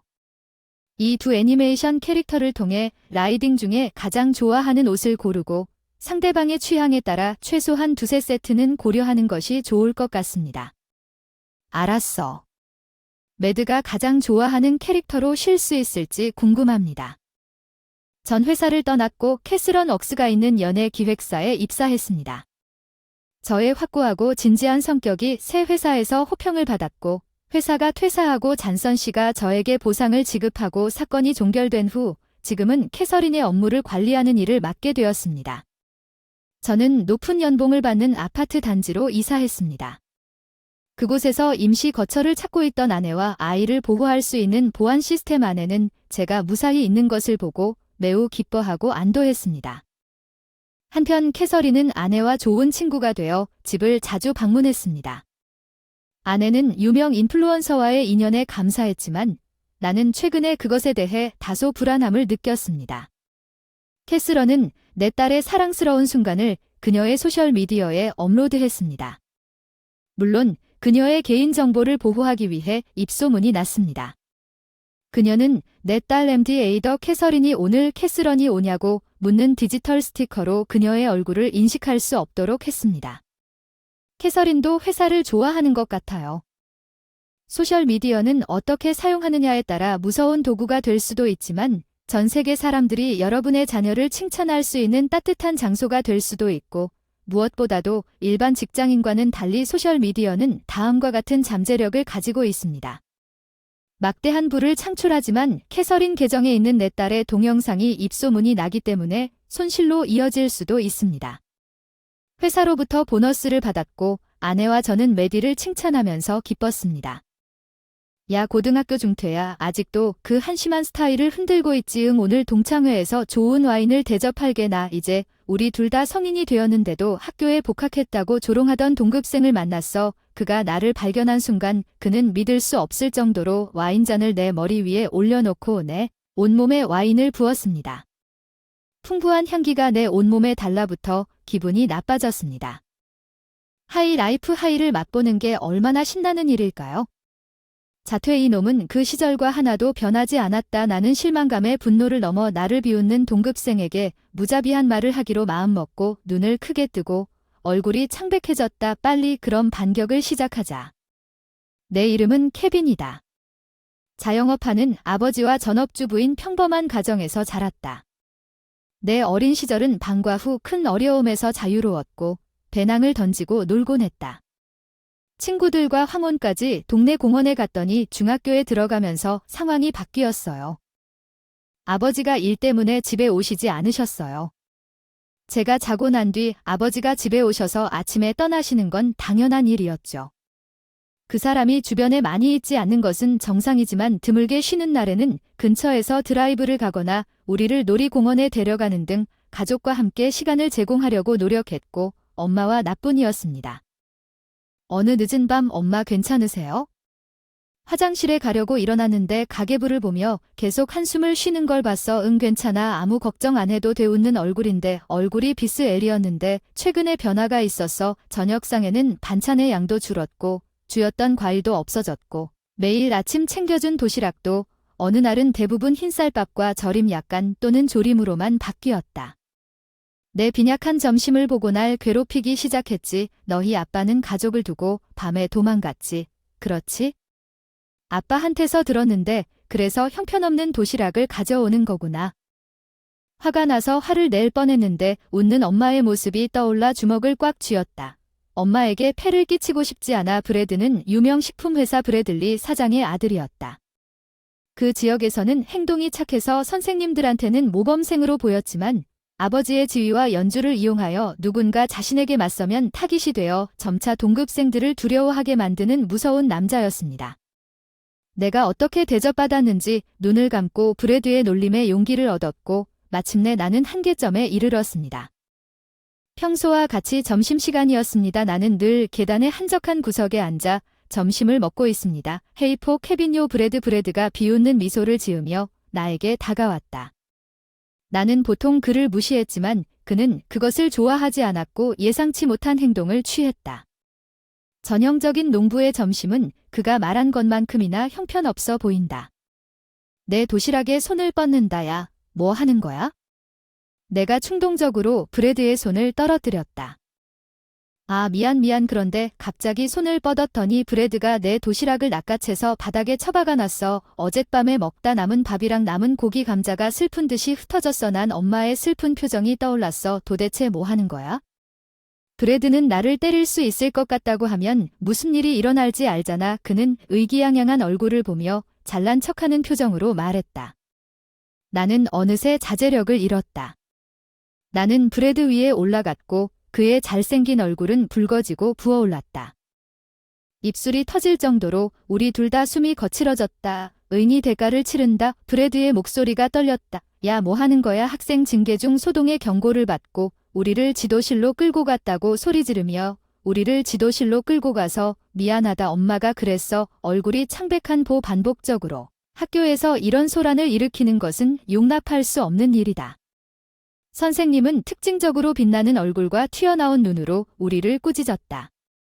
선생님은 듣지 않을 것이라고 몇 번이나 설명했지만 브래드의 조작된 이야기를 완전히 믿었다. 브래드는 아무 일도 없었다는 듯이 저를 폭력적인 사람이라고 욕했고 지역 유명 사업가의 아들이라고 욕했습니다. 그는 불가침의 지원을 받았고 이 노골적인 불의에 직면하여 어떤 결과도 면하지 못했습니다. 제가 할 수 있었던 것은 지옥 같은 지도 시간이 끝난 후 어머니와 선생님이 뱉어내는 것을 참는 것뿐이었습니다. 나한테는 그 사람이 어떤 어른이 될지 걱정돼 늘 폭력을 휘두르며 보기만 해도 괜찮은 사람이 될 수 있지만 그래도 먹고 살기에는 턱없이 부족한 엄마의 아르바이트로 우리의 삶은 점점 더 어려워졌다. 브래드와의 폭력 사건 엄마는 나를 끝까지 믿어주셨고 언제나 친절하셨다. 엄마는 더 이상 부담을 주고 싶지 않았기 때문에 엄마의 부담을 덜고 싶은 마음에 대학에 가지 않고 수십 년이 지나 직장을 선택했다. 날이 갈수록 계절은 급격하게 변하고 사회는 아찔한 속도로 진화하며 새로운 편의가 넘쳐나다 어느새 익숙하던 거리가 변해가고 나의 씁쓸하고 어두웠던 사춘기가 점점 사라져가는 것 같았는데 이때쯤 내가 초대를 받았다. 중학교 동창회에서 그 편지를 봤을 때 브래드의 비웃는 얼굴 이미지가 떠올랐다. 그는 의심할 여지 없이 그곳에 있을 것이다. 솔직히 나는 가고 싶지 않았지만 이제 우리는 모두 어른이 되었고 그는 아무것도 시작하지 않을 것이다. 참석하기로 했다고 생각했는데 헤이 케브, 오랜만이야. 반 친구가 내 별명으로 부르니까 보기 좋다. 중학교로 돌아간 것 같았고 폭력 사태 이후 많은 사람들이 뿔뿔이 흩어졌는데 그 속에서도 친구로 남아있던 동급생 몇 명이 다 거기 있었다. 그리고 그 사람도 그중 하나였지. 너도 나이가 좀 들었지. 그렇지. 그 사람이 튀어나온 배를 두드리며 너도 리마인에서 업데이트를 공유할 때 익숙한 목소리가 울려 퍼졌어. 야, 너도 여기 있구나. 허와 브래드, 그게 너야. 그 사람 꽤 있는 것 같았어. 취해서 기분이 좋았어. 브래드, 너 알았어. 걱정하는 내 자신에게 놀랐지만 브래드는 나를 걱정하는 것처럼 바텀 피더에 맹렬히 반박했다. 난 그런 적 없어. 들어봐. 와인잔 들고 자랑했지. 브래들리 상품화한에 내 좋은 편을 유지하는 게 현명해. 그는 거만하게 웃더니 내 얼굴을 들여다보며 소리쳤어. 안녕 고등학교 중퇴자야. 여전히 그 한심한 스타일을 흔들고 있지. 응, 오늘은 좋은 와인으로 대접할게. 그리고 그걸로. 브래드는 내 머리 위로 와인잔을 치켜들었어. 온몸에 와인을 부어 주위 사람들은 말없이 우리를 쳐다보며 혼돈의 현장에서 재회는 완전히 망가졌다. 진한 향이 온몸에 달라붙어 기분이 끔찍했다. 하이라이프 고등학교 중퇴자. 그는 자신의 특권적인 지위를 이용하여 문제를 일으켰던 그때와 조금도 변하지 않았습니다. 나는 실망으로 가득 찬 분노를 넘어 모든 비밀스러운 희망이 산산조각났습니다. 브래드, 나는 무엇을 할지 결정했습니다. 브래드의 비웃는 얼굴. 내가 엄연한 발표를 했어. 당신이 해고됐다고. 방이 잠시 조용해졌다. 해고? 그게 무슨 뜻인지. 고등학교 중퇴자는 영어도 못한다. 브래드가 분명히 당황해서 물었지만 나는 진지하게 그것이 정확히 무슨 뜻인지 말했다. 군중들이 웅얼거리기 시작했다. 예전 동창이 내 어깨를 두드리며 모두의 머릿속에 떠오를 것 같은 질문을 했다. 이제 어떻게 하느냐. 나는 현재 브래들리 머천다이징으로 유명한 식품 회사에 근무하고 있다. 손수건으로 머리와 얼굴을 닦고 있다. 내 주머니에서 나는 기업 인수를 담당하고 있으며 실제로 차기 사장으로서 당신 회사를 인수하기 위해 노력하고 있다고 설명하기 시작했습니다. 이것은 누구보다 더 잘 알아야 할 것입니다. 브래드가 강인하게 행동하려고 노력하는 것에 대해 무슨 말을 하는 것입니까? 이마에 경련과 땀이 흐르고 존슨 대통령이 이 권리에 대해 공식적으로 연락했어야 했어요. 존슨 대통령 잠깐만요. 당신이 일하는 회사가 브래드의 얼굴이 완전히 창백해졌네요. 네, 저는 존슨 상품화 회사에서 일해요. 제 아버지는 애프터 하이스쿨의 사장이에요. 제가 여기에 합류했어요. 지금은 회사 전체를 총괄하는 전무이사로 재직 중이지만 대학에 진학하지 않기로 결정하고 대신 고졸 학력만을 채용하려는 회사가 거의 없었기 때문에 일하기가 힘들었습니다.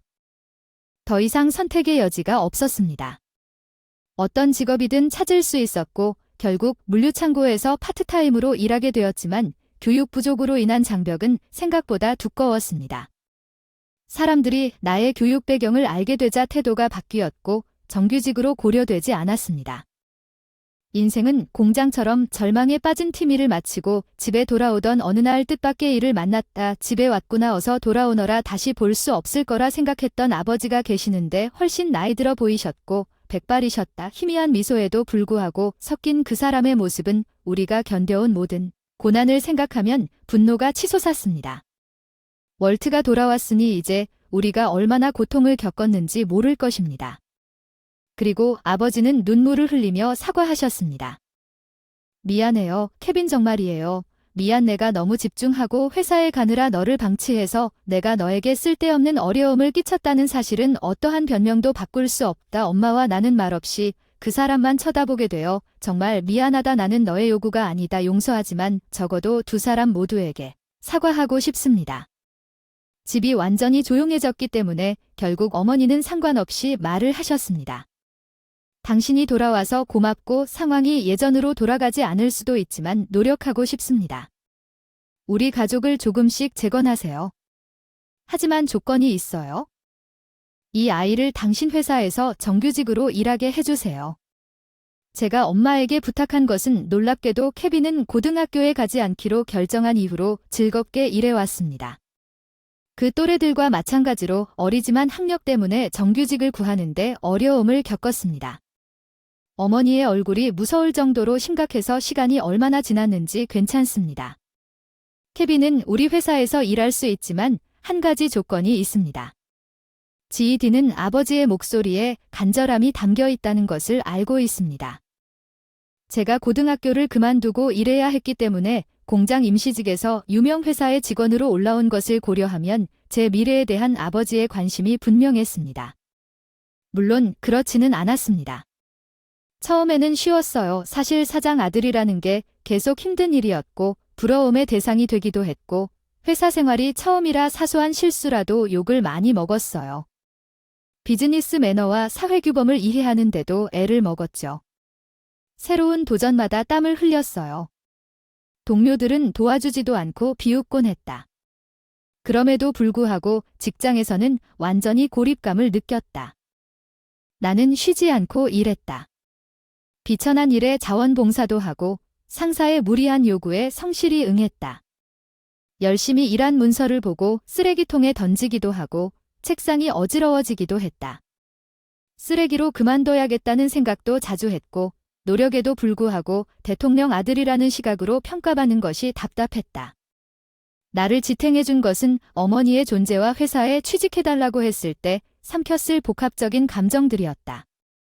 아버지 회사도 그분 때문에 힘들었을 텐데 회사의 기대에 부응해야 했고 계속해서 쉼없이 일하다 보니 점점 사람들이 저의 노력을 알아주기 시작했고 팀원으로 받아들여졌고 그게 제 업무 성과에 반영되기 시작했어요. 열심히 노력한 결과 회사의 매출이 해마다 오르기 시작하여 다른 직원들에게 건전한 자극이 되었습니다. 저는 인정받고 승진했으며 올해부터 중요한 업무에 관심이 있는 전무가 되었습니다. 인수 협상에 참여했습니다. 브래드리가 몇 년 동안 하락세를 타고 있던 회사를 상품화하면서 캐브 당시는 놀라운 순위 상승을 이루었습니다. 우리 반 친구들 중에 전무이사가 있을 거라고는 전혀 생각하지 못했습니다. 그냥 아무 생각 없이 당신을 초대하는 것이 어색할 것 같습니다. 예상치 못한 신원이 군중들 사이에 소동을 일으켰지만 브래드는 여전히 믿지 못하며 거짓말을 그만둬야 한다고 주장했습니다. 저는 그런 거창한 이야기를 받아들이지 않습니다. 글쎄, 당신 아버지가 회사 상황에 대해 당신과 별로 관심을 두지 않은 것 같군요. 당신이 그렇게 한 것도 놀라운 일이 아닙니다. 모르긴 몰라도 아버지가 나를 대통령으로 만들려고 했다고 나는 진지한 표정을 지었다고 말했다. 아버지는 나에게 사장부터 브래들리 머천다이징 전체 관리를 전면적으로 점검하라고 지시했다. 그건 불가능하다. 브래드의 얼굴이 얼어붙었다. 그러나 그렇게 할 충분한 증거가 없었다. 그때 과감한 결정으로 재결합 소식을 들었고 당신이 내가 싸운 다음 대통령이 되어야 한다는 걸 기억해냈어요. 여기서 만나서 얘기해도 늦지 않았을 텐데 당신은 변하지 않은 브래드 마음속에 솟아오르는 실망감을 토해내며 숨을 헐떡였습니다. 여전히 다른 사람들을 얕보고 조롱하고 있는데 여전히 나를 해고할 수 있다는 근거 없는 자신감으로 가득 차 있습니다. 어서 나를 도와주세요. 우리는 동급생입니다. 그의 태도는 이전에 오만함에서 지금은 필사적으로 애원하지만 나는 그렇게 하지 않을 것입니다. 이런 일에 대해 내 입장을 누그러뜨려라. 나는 단지 기업을 운영하는 것이 당신이 생각하는 것만큼 쉽지 않은 비즈니스 리더로서 논리적인 결정을 내렸을 뿐이다. 나는 단호하게 말하고 브래드의 어깨를 붙잡고 그의 눈을 바라보며 나는 대통령의 아들로서 많은 불의를 겪었습니다.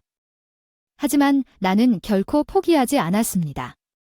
이 회사가 나의 유일한 길이었기 때문에 당신은 더 많은 이점이 있었고 좋은 고등학교에 다니고 대학을 졸업했습니다.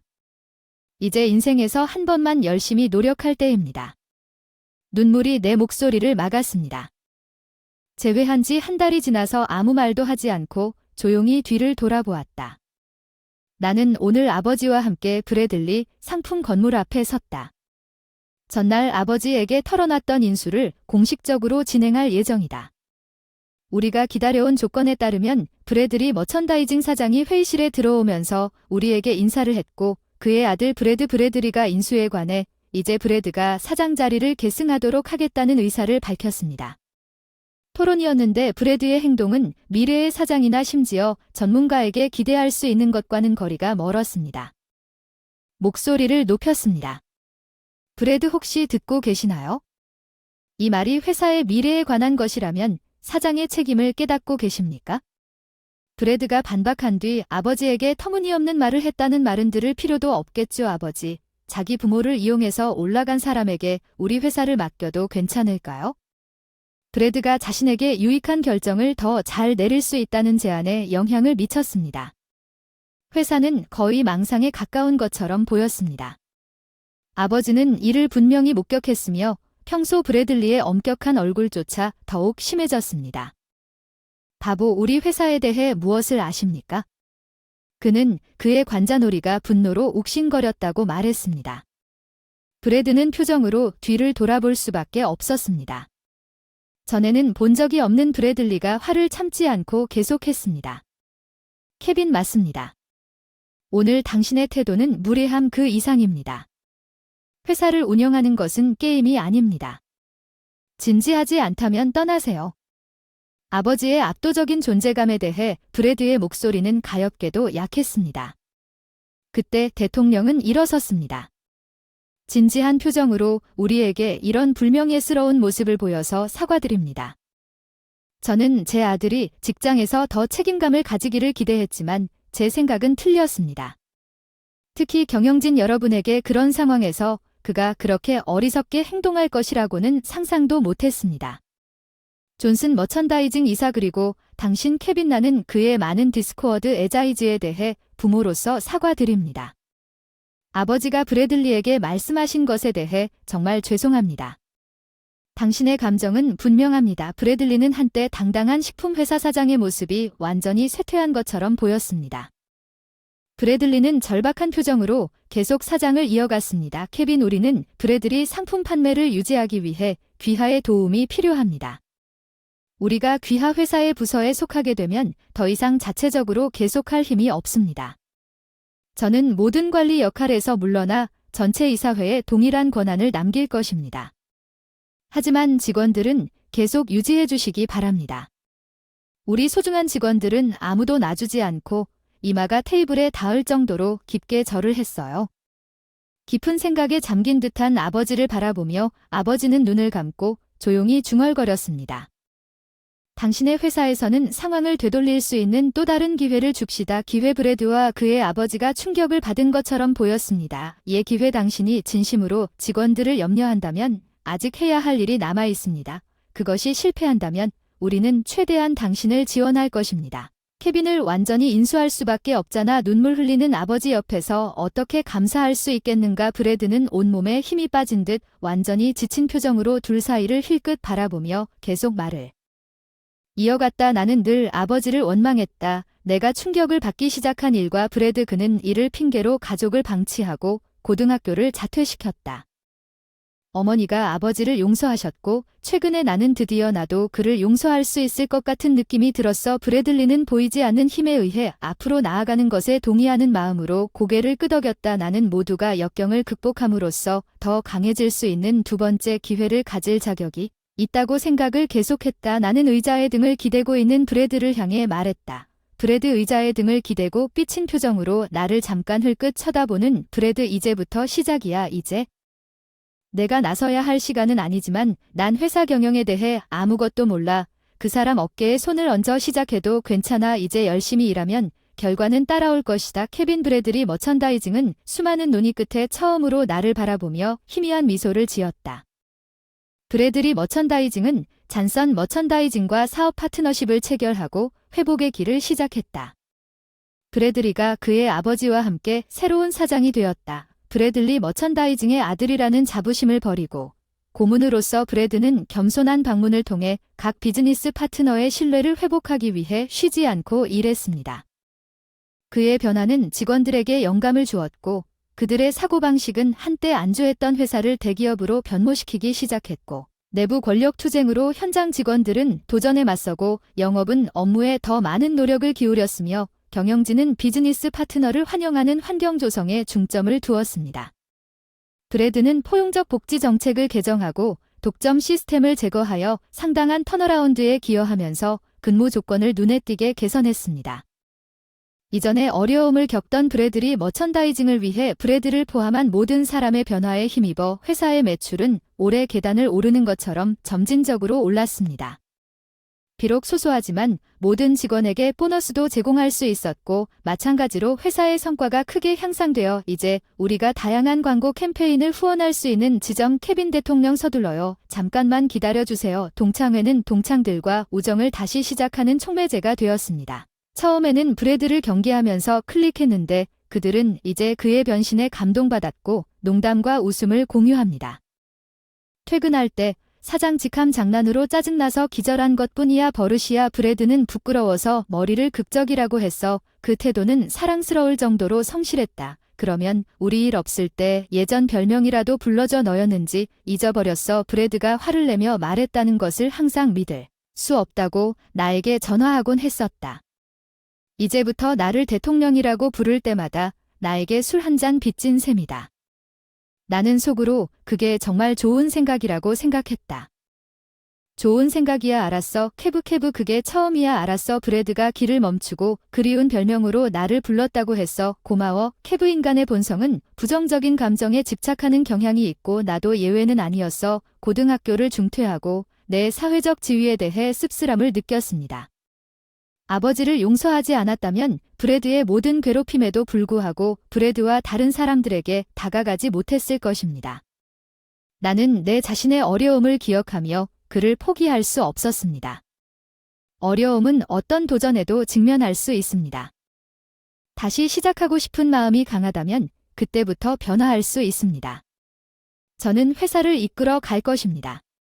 저는 소중한 친구, 동료들과 함께 헌신적으로 사업의 난관을 겸허하게 헤쳐나가며 회사를 이끌 계획입니다. 제 이름은 마이클입니다. 어머니가 질병으로 세상을 떠났습니다. 저는 어려서 아버지 밑에서 혼자 자랐어요.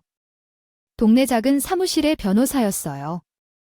사람들은 변호사를 부유한 엘리트라고 생각하는데 아웃사이더들이 보기에 아버지는 그런 전형적인 이미지가 아니었고 그냥 법률 상담을 해주는 평범한 남자 같았어요. 동네에서는 사실 그런 식으로 변호사 일을 하더군요. 우리 집은 부자가 아니어서 결코 부자라고 할 수 없었는데도 아버지는 저를 사랑으로 키워주셨고 동네 삼촌, 이모들은 항상 저를 잘 보살펴 주셨어요. 그의 작은 사무실에서 그의 옆에 앉아 사소한 상담을 하는 것을 듣고 있는 고객들이 나에게 기쁨을 주었습니다. 그래서 그는 수영장 변호사였음에도 불구하고 여전히 그가 멋지다고 생각했습니다. 많은 사람들이 아버지에게 구원을 받았고 종종 감사를 표하러 왔습니다. 가장 자주 방문한 사람은 멕시코 음식점의 주인이었습니다. 어렸을 때는 잘 이해하지 못했지만 아버지가 이 주인을 사기 위기에서 구해준 것 같습니다. 주인은 종종 아버지와 저를 자신의 레스토랑에 초대했습니다. 뉴욕과 비슷한 고급 지역에 위치하고 있었고 멕시코의 고급스러운 곳으로 유명한 곳이었는데 왜 그런 분이 아버지께 상담을 했는지는 모르겠지만 친절을 자주 받았고 심지어 혼자 초대를 받기도 했습니다. 내 목숨을 구해줬으니 언제든지 내 식당에 주저하지 말고 내가 맛있게 대접해 줄게. 아빠에게 저를 위해 이 식당 주인은 제2의 아버지 같았어요. 아빠와 저를 존경하고 배려해 주시는 분들이 많았어요. 그러다 보니 자연스럽게 변호사의 꿈을 갖게 되었지만 고등학교 졸업 후 진로를 고민할 때 어느 대학에 다녔는지 답을 찾기 어려웠기 때문에 막막했습니다. 나는 2개의 대학에 합격했습니다. 지역 공립사회학대학과 도시의 사립법학대학원. 물론 변호사가 되기 위해 법학대학원은 당연한 선택이었지만 등록금 비용을 결정하는 데 어려움을 겪었습니다. 이유는 등록금 때문이다. 국립학교와 사립학교 등록금 차이가 크고 캘리포니아에 가면 집세를 내야 하고 무엇보다 변호사가 되려면 대학원에 가야 하고 집을 떠나 아버지를 만났다 뒤 모든 요소를 고려하면 혼자일 것입니다. 아버지에게 매우 실망한 것 같다고 말했을 때 결국에는 지역 공립대학에 진학하기로 결정했습니다. 아마도 아버지도 제가 변호사가 되기를 바랐을 것입니다. 아버지의 소원을 들어주고 싶었지만 부담스러운 생각을 견딜 수 없었습니다. 경제적으로나 외로울까봐 공립대학교에 가기로 결정했고 그 순간 변호사의 꿈을 포기했습니다. 대학에서 4년을 보내면서 아버지는 종종 나에게 계속 공부하라고 제안했지만 나는 항상 부드럽게 거절했습니다. 그 사람의 영향 없이 취업을 하고 다행히 그 회사가 꽤 유명해서 거기에 취직했다고 사람들에게 말하면 대부분 축하해줘서 변호사의 꿈은 마음속 깊이 숨겨두고 시작하게 됐어요. 그 회사에 다니면서 망설이다가 입사한 회사가 꽤 괜찮았는데 유명한 대기업이라 근무 환경도 좋고 좋은 동료들도 있을 것 같았어요. 정규 회사를 선택한 게 맞다고 생각해서 계속 법조문을 해보라고 설득했지만 항상 화제를 회피했지만 이렇게 좋은 회사에도 놀랍게도 불쾌한 일이 하나 있었습니다. 평범한 상황에서는 중학교 동창도 거기에 고용되어 있었습니다. 그것은 행복한 우연이었을지도 모르지만 나에게는 그 반대의 이유가 있었습니다. 이름이 크리스토퍼인 그 동창이 너무 싫었어요. 얼굴도 잘생겼고 중학교 시절 두각을 나타내는 특권층에서 자랐어요. 글을 쓰다 보면 크리스토퍼를 질투하는 것처럼 보일 수도 있겠지만 그렇지 않아요. 크리스토퍼는 아주 불쾌한 사람이었어요. 그땐 좋은 학생이었어. 크리스토퍼의 성적은 나보다 약간 낮았지만 나쁘지는 않았지만 크리스토퍼는 항상 나를 라이벌로 보았고 끊임없이 나와 싸움을 걸었다. 그는 매 시험에서 RS를 던지며 나와 경쟁하곤 했다. 운동에 졌던 그 사람은 내가 잘하는 게임에서는 나를 방해하기 위해 온갖 짓을 다 했고 잘하는 게임에서는 나를 지나치게 조롱했다. 그는 짜증나는 남자였기 때문에 처음에 그에게 관심이 있던 여자애들조차 여름이 되어서 2학년이 되자 거의 애정을 잃었다. 모두가 그를 피했습니다. 나도 크리스토퍼를 피했지만 그는 계속해서 나를 괴롭혔습니다. 그의 짜증나는 행동은 중학교 3년 내내 지속되었습니다. 나를 완전히 지치게 했습니다. 우리가 졸업했을 때 안도했습니다. 나는 중학교 네메시스 크리스토퍼가 우리와 같은 회사에 다니게 될 것이라고는 상상도 하지 못했습니다. 서로 다른 부서에서 근무하고 있어서 바로 알아보지는 못했는데 어느 날 복도를 걸어가다가 크리스토퍼가 나에게 다가왔습니다. 그 마이클은 오랜만이군요. 크리스토퍼입니다. 저 기억해요. 그가 말했지요. 크리스토퍼, 오랜만에 뵙겠습니다. 그럼 제가 대답했어요. 기다려요. 잠깐만. 옛날 맥주나 따라잡자. 내 뒤아빠 뒤를 이어 변호사가 될 줄 알았는데 결국 정규직에 취직하게 됐고 변호사 시험에 합격하지 못한 채 처음부터 욕설을 퍼붓기 시작했다.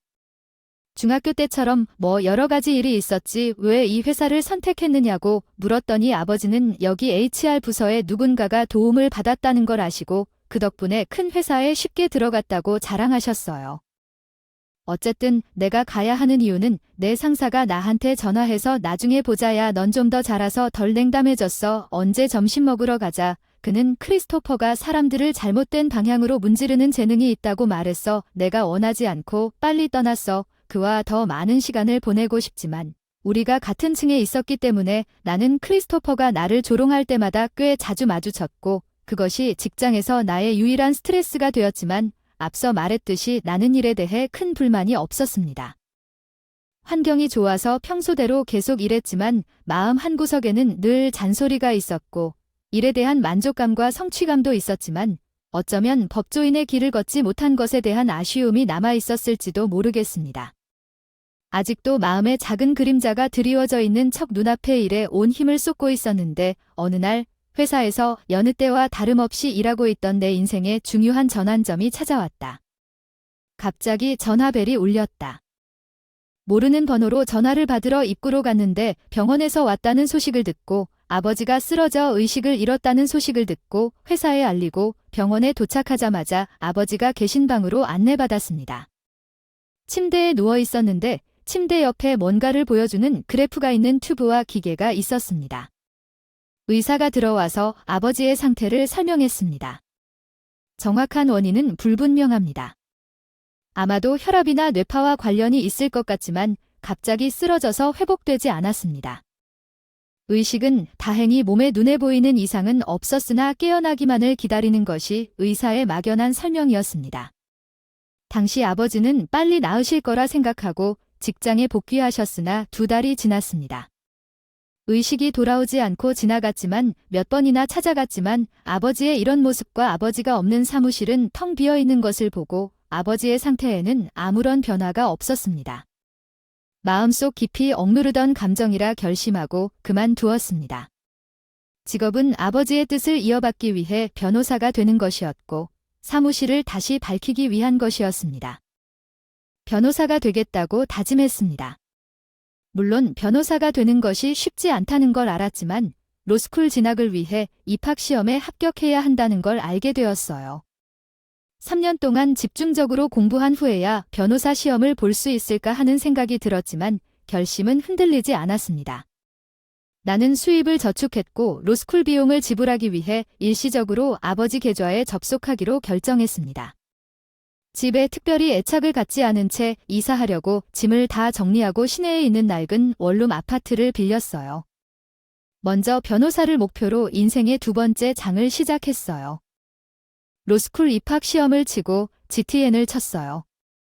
그곳에서 공부한 날은 훌쩍 지나가고 횡재하는 바람에 나는 새벽부터 저녁까지 과제와 논문 작업의 압박감에 눌려 민법, 형법, 각종 법률 공부에 빠져 지칠 때까지 법전을 쏟아부었던 시간을 거의 기억하지 못한다.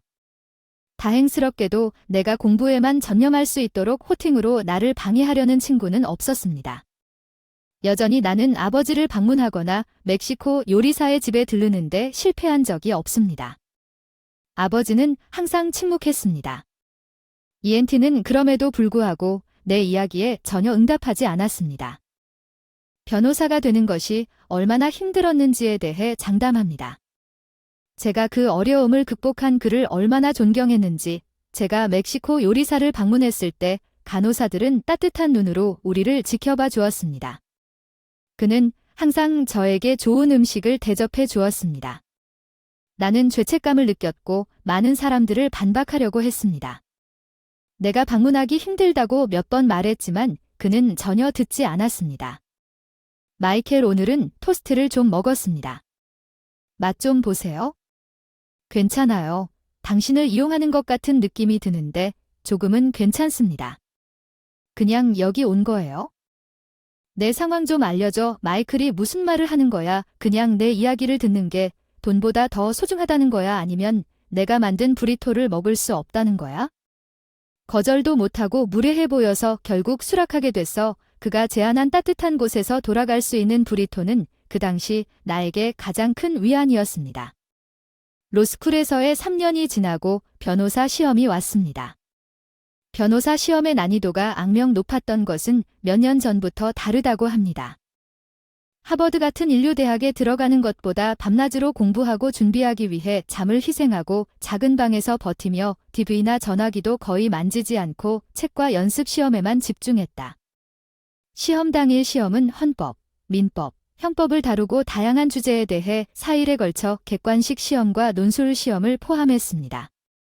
문제의 복잡성은 모든 것을 4일 안에 해야 한다면 농담이 아니었습니다. 법조계에 가고 싶다고 생각하는 사람들은 미쳤다고밖에 할 수 없지만 저는 그런 이상한 세상의 일원이 되고 싶어서 4일 시험을 성심껏 치렀습니다. 괜찮을 것 같은데 시험이 끝나고 너무 집중해서 잘 모르겠어. 일주일 정도 은근히 자고 일어나서 지냈는데 시험 보고 3개월이 지나서야 결과가 나오는 날이 왔어. 살아있다는 느낌이 들었다.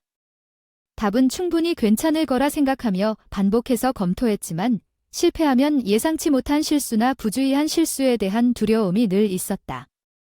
대기 시간 동안 1년을 더 공부해야 했다. 아빠 집에 나타나지도 않았고 제임스는 너무 어색할 것 같아서 오후 4시에 결과를 온라인에 올렸습니다. 나는 오후 3시 30분부터 초조하게 컴퓨터 앞에서 서성거렸다. 드디어 오후 4시를 기다리다. 도착해서 검색 결과 페이지에서 내 시험 번호를 미친 듯이 검색했는데 합격자 중에 내 번호가 나와 있었습니다. 나는 어쩔 수 없이 허공을 치며 기뻐 소리쳤습니다. 옆방의 항의로 현실로 돌아왔지만 나는 그 기세로 그 작은 원룸 아파트에서 변호사가 되기 위한 여정의 마지막을 알리는 그 순간 설렘이 가득한 이비인후과의 떨림을 멈출 수 없었다. 아버지에게 합격했다고 알리기 위해 곧장 병원으로 향했고 거짓말을 하고 있는 아버지에게 말했다. 변호사 시험에 합격한 병실에서 아버지는 눈을 감고 계셨지만 보고를 듣고도 깨어나지 않으셨고 혼잣말로 싸웠어요. 인생은 드라마 같지 않지만 보고해서 기뻤어요. 내 성공은 그에게 농담으로 거짓말쟁이 배지를 가지고 돌아오겠다고 말하고 방을 나갔을 때 아버지는 살짝 미소를 지으신 것 같았지만 어쩌면 그것은 단지 조명일지도 몰랐다. 나는 싸웠다. 변호사로서의 내 인생이 이제 막 시작되려고 했으나 심지어 저는 변호사가 아니었는데 대부분의 사람들은 변호사 시험에 합격하면 바로 검사나 변호사가 될 수 있다고 생각해요. 솔직히 이 길을 걷기 전까지는 저도 드라마에 대한 지식이 있어서 그렇게 생각했어요. 저는 연수생으로 1년 동안 사법훈련을 받아야 했습니다. 이 훈련은 기본적으로 법조계 전문가가 되기 전에 견습 기간입니다. 첫 달에는 입문훈련이 있을 것입니다. 모든 훈련생들은 사법연수원이라는 곳에 모여서 철저하게 공부할 것입니다.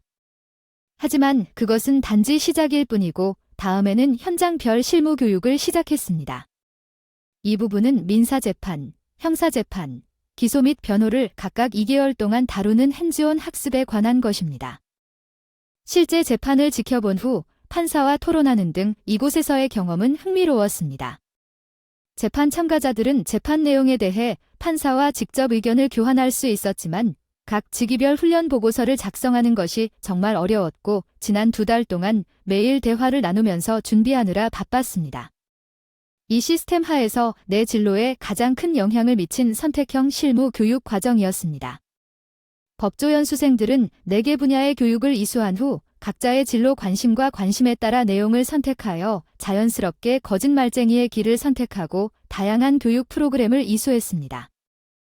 1년 동안의 혹독한 훈련 끝에 나는 마침내 본격적인 변호사로 인정받았고 멕시코 셰프의 집을 방문하기로 결정했습니다. 그 사람은 한 해 동안 몇 번이나 연락을 해서 자기 자랑을 하려고 방문하라고 권유했었습니다. 새 레시피, 내 이름은 마이클이야. 엄마가 어렸을 때 병으로 돌아가셔서 아빠 밑에서 홀로 자랐어. 아빠는 우리 동네 작은 사무실의 변호사였어. 사람들은 보통 변호사를 부유한 엘리트라고 상상하는데 아빠는 그런 평범한 사람이 아니었어. 아웃사이더들에게 그 사람은 동네에서 법률, 상담을 해주는 평범한 남자 같았어요. 미리 전화해서 택시를 탔어요. 익숙한 가게는 변함이 없었고 문을 열면 저를 반기는 것 같았고 그 안에는 변함없는 셰프가 있었습니다. 바삭바삭한 흰색 앞치마 제가 돌아왔습니다. 마이클 삼촌 오랜만이군요. 어서 오세요. 드디어 왔습니다. 삼촌 이제 고객으로 여기 올 수 있어요. 모든 것에 감사드립니다. 아버지께서 저를 위해 해주신 일을 생각하면 마이클에 대해 무슨 말씀을 하시는 건가요? 아직도 그 사람에게 진 빚을 갚으려면 멀었지? 내가 드디어 변호사가 될 수 있다고 말하지 마. 내가 만든 음식 값을 제대로 갚을 수 있도록 항상 지지해줬으니까. 그게 지금 나에게 큰 의미가 있어. 너 때문에 눈물이 나. 알았어. 오늘은 최고의 음식을 골라줄게. 청구서를 볼 때 심장마비에 걸리지 않도록 해라. 아직 저축한 돈이 그렇게 많지 않으니 안심해라. 제발 나중에 갚아도 돼. 우리는 문이 열리자 사람들이 모두 들어와 즐거운 대화를 나누다 크리스토퍼는 아름다운 여자를 옆에 두고 있다. 가장 보고 싶지 않은 사람들과 자주 마주치는 게 참 재미있다. 당신이 아는 크리스토퍼 누군가요? 뻔뻔한 화장녀가 무례하게 물었네. 아, 그냥 옛날 동창이네. 예전에 우리 회사에 다니다가 다른 부서에 다니다가 이직해서 입사하자마자 갑자기 그만뒀다고 다른 사람들한테 들었는데 변호사가 되려고 떠났다고 함. 좀 이상하네요. 오, 변호사가 됐네요. 나한테 관심이 없는 것 같더라고요. 성공의 길에서 벗어난 특이치. 그녀는 나에게 인사도 하지 않고 그냥 휴대폰에만 집착해서 이제 변호사가 된 것 같아요. 인생을 그렇게 버리는? 걔 아까워서 인생을 낭비한 건 아닌 것 같은데 그냥 해야 할 일이 있었을 뿐이고 대통령 출마라든지 우리가 그렇게 가깝지 않은 걸 왜 너한테